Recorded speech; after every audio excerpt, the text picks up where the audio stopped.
Salut à tous, j'espère que vous allez bien. Il y a quelques mois, je vous ai vanté les mérites de la crème des actions à dividendes mensuels Realty Income. Mais depuis plusieurs semaines, son cours de bourse se trouve sur des plus bas de plus d'un an. Et vous vous demandez, est-ce que c'est une opportunité qui se présente devant vous ou bien une value trap?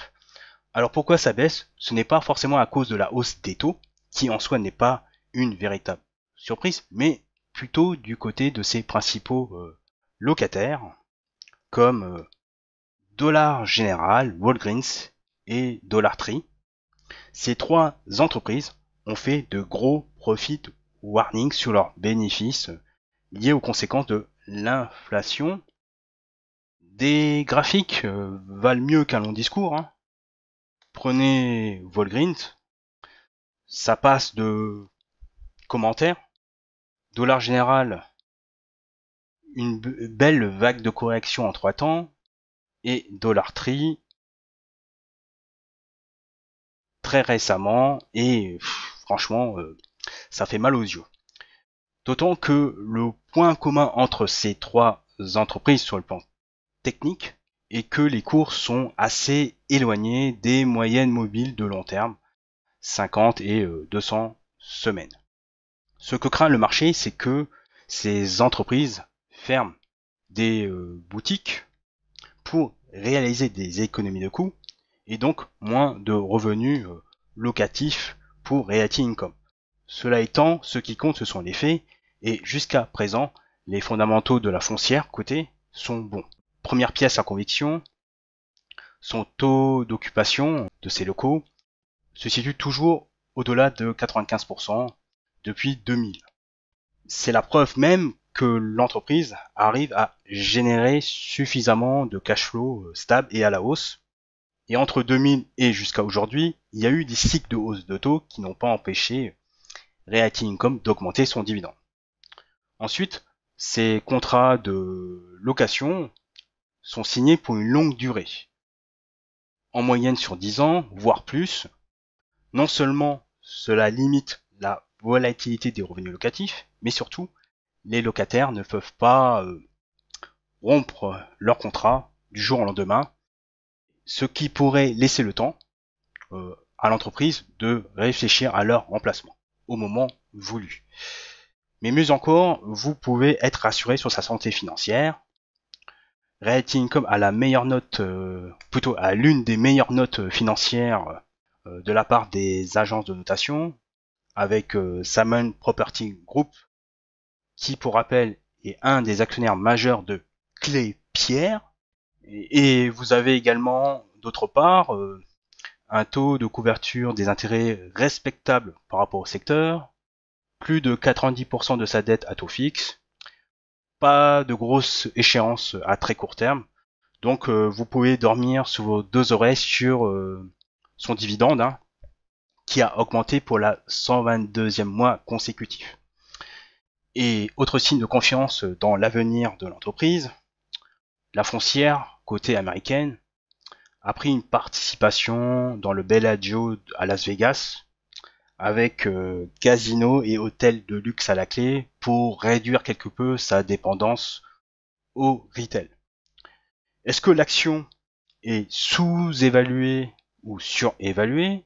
Vous avez un price to FFO entre 12 et 13. Ok, c'est légèrement inférieur à la moyenne du secteur, sauf que quand on part de moyenne du secteur, il faut prendre en compte les différents types de propriétés, donc c'est à relativiser. Mais si on regarde en relatif par rapport à son price to FFO sur une moyenne de 5 ans, auparavant, Realty Income se cotait sur un price to FFO entre 19 et 20. Là, aujourd'hui, on est 12 et 13, on a une sérieuse décote. Moi, je vois plutôt une opportunité à saisir, surtout que vous avez un bon bilan financier et un FFO payout ratio à hauteur de 75%, alors que la limite à ne pas dépasser est de 100%. Donc moi-même, je désespérais que le cours de Realty Income ne baissait pas suffisamment, hein. Moi, j'étais très énervé pendant plusieurs années que le cours végète entre 55 et 75 dollars. Et même à 55 dollars, je la trouvais chère à l'époque. Maintenant, il y a j'espère encore une vraie jambe de baisse un peu plus corsée autour de 42-45 dollars, ce qui me permettrait d'acheter autour de sa book value. Et pour ce qui est donc de la solidité du dividende de Realty Income, comme je l'ai dit, il n'y a pas de souci à se faire. Idem pour son statut de dividende secret du S&P 500. Je pense personnellement qu'il y a aucun souci que Realty Income augmente son dividende pour la 30e année consécutive. Alors, je sais pas si c'est pour 2023 ou 2024, mais voilà, ça semble bien en bonne voie. Si vous voulez perfectionner vos connaissances dans l'immobilier coté avec une vision différente de ce qu'on vous vend dans les médias, n'hésitez pas à jeter un œil sur ma newsletter privée Ritmania, disponible actuellement sur Bulltrim. Vous aurez un accès privilégié à des contenus exclusifs sur ce secteur et vous serez en première ligne au sujet des mises à jour de l'ensemble de mon portefeuille de foncières cotées.